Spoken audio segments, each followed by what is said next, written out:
Yeah, it's only at the start of that cycle, really.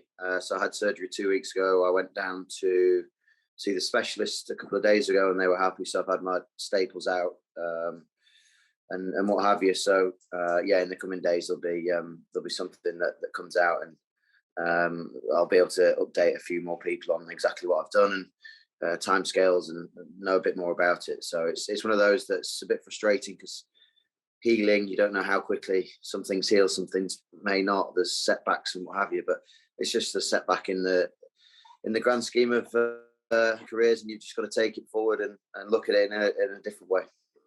It's definitely into the year. There's no doubts about that. It's yeah, unfortunately, it's a rather large injury that was such a freakish thing that's happened.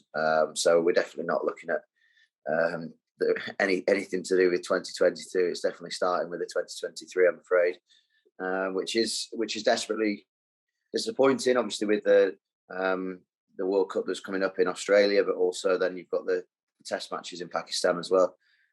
So yeah, that's gutting to miss those, but just right now I'm focusing on just making sure the healing process and getting on the ice machine and everything takes care of itself in order to put my best foot forward when the opportunity arises again. I actually saw it the other day. I'm not a big one for getting involved with all of that stuff because I'd probably say something that get me into trouble, to be honest. But look, I think that it's happened a couple of times, hasn't it? It happened to Joss. Yeah.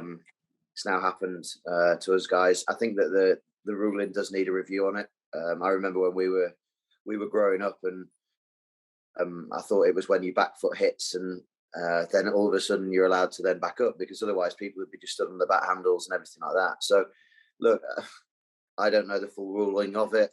I saw her, and as she was about to deliver the ball from my, like, seeing it twice, I think I watched it. She was literally about to bowl the ball, and she was still in her crease, give or take half an inch. It's not like she's past the 5 foot line.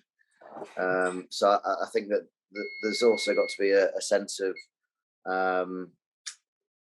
not human error, but human nature in it. Like, we're playing a game of very fine margins, and we don't necessarily need to bring that into the game, and the controversy that obviously can come with it. So, look, the girls said themselves that they had such a fantastic series, and for it to then end in that kind of manner was desperately disappointing for all of them, really, and especially at somewhere like Lords.